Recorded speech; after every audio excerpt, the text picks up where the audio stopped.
Battlefield 5's single-player element is episodic. It's not a campaign, but rather a series of scripted vignettes meant to flash a light on relatively unknown aspects of World War II, such as the recruitment of convicts in Winston Churchill's Special Boat Squad, the role of female commandos in Norway's resistance to Nazi occupation, France's utilization and subsequent sweeping away of Senegalese colonial soldiers, and the harsh realities of Nazi fanaticism many German Wehrmacht officers faced during the fall of Berlin.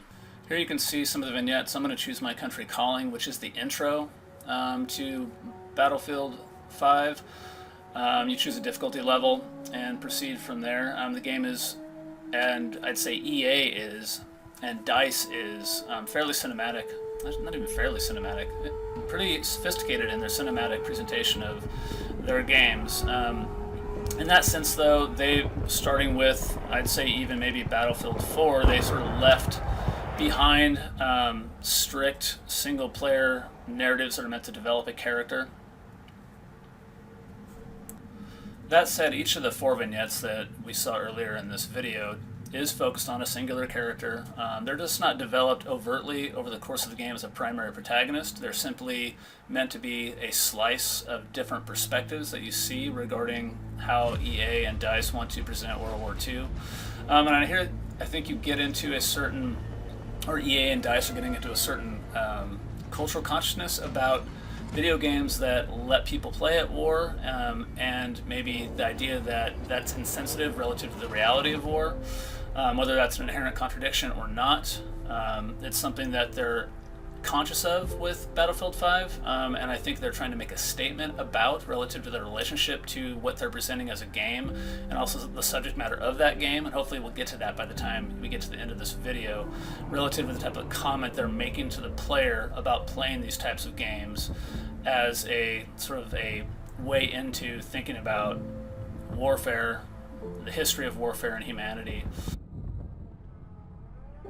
And here we have the overarching intro narrative beginning to give way to the player. That is, we're about to get our first actual control in the game. And this, again, it's just in the intro sequence. This isn't in one of the actual vignettes, so you don't really know who you are at this point. There's no real setup other than you're just a British soldier in Norway. And this is just the first experience you have early on in the intro of actually playing the game.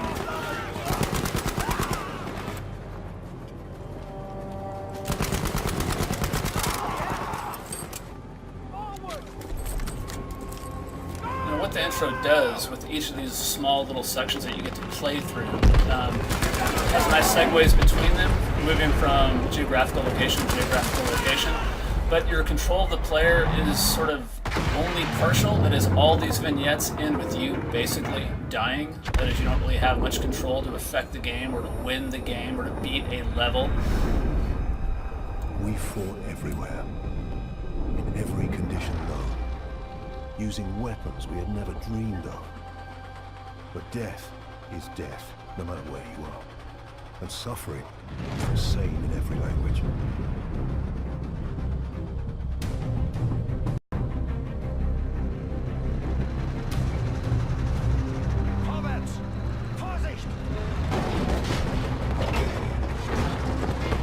So we move from Norway to Libya, we move from British soldier to German Wehrmacht tank commander. And again, it's going to follow the same pattern. You get a little bit of experience of gameplay, and part of this is functional. You get to play as a soldier, right? So you can learn those mechanics or refresh on those mechanics. You get to play in a tank as you're doing here and learn those mechanics. But again, each of these sections, as we'll see here in just a second, end with you dying. Like, you're not going to move forward. Technology moved faster than you could think how to use it. Yours, theirs, it didn't matter. This war would prove that from ocean bed to mountaintop, the greatest killing machine is man.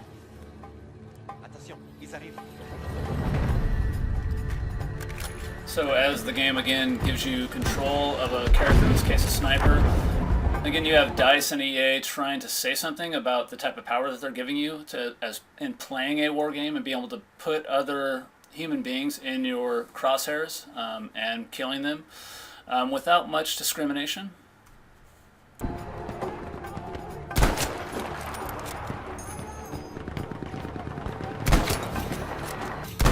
just as quickly as DICE gives you that agency to kill, it also takes it away from you by basically killing you. And this is the sequence, at least in the intro sections of the game, where it's trying to introduce World War II, the role in World War II had on the human beings taking part in it. It strips that agency away from you as soon as it gives it to you almost, and transitions you to another part of the war. They found the commuters on the train, and they found the children in the schools. And again, outside of the overriding point DICE and EA are trying to make about warfare and playing at warfare, and sort of the cautious approach they want you to take to thinking about war at the same time as you play it, these sections are still also functional to give you access to different portions of the game, and the mechanics that you have to deal with to play through them. Again, whether it's as an infantry soldier, or a sniper, or a tank commander, or in this case, somebody flying, which I am subsequently quite bad at.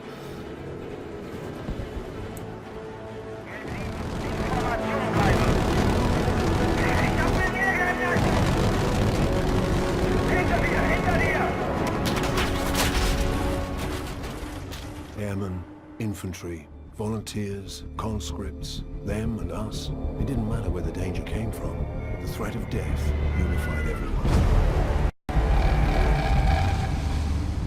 Victory meant staying alive. This is the final sequence of the intro.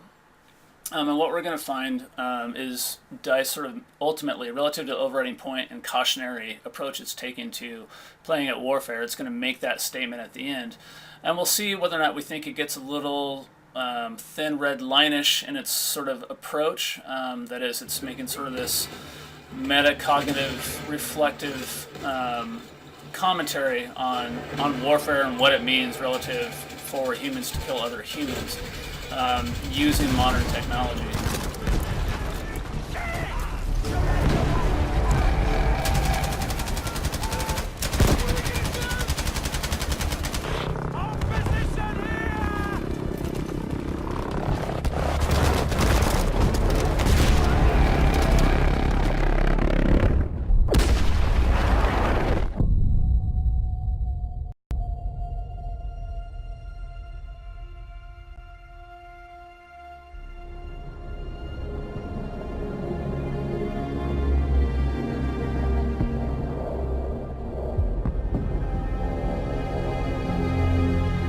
Unworthiest creation.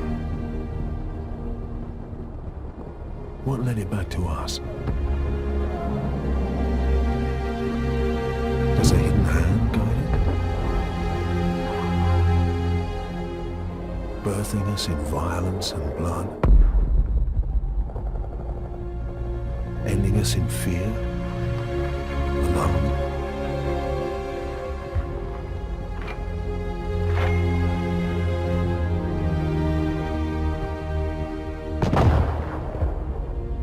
Until you've pulled the trigger on an enemy, you're not ready for war.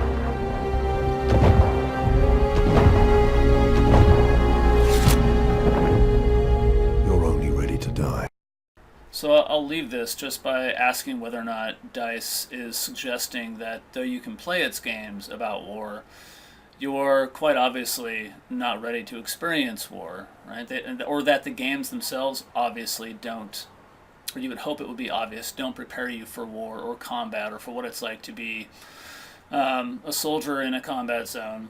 And you would say it's maybe if that is the case, it might be kind of a weak gesture, but it shows at least a consciousness on the part of the game developer about some of the criticism that digital games have received concerning violence, and then also specifically that war games have received concerning the access to violence in combat settings that they have allowed players to participate in.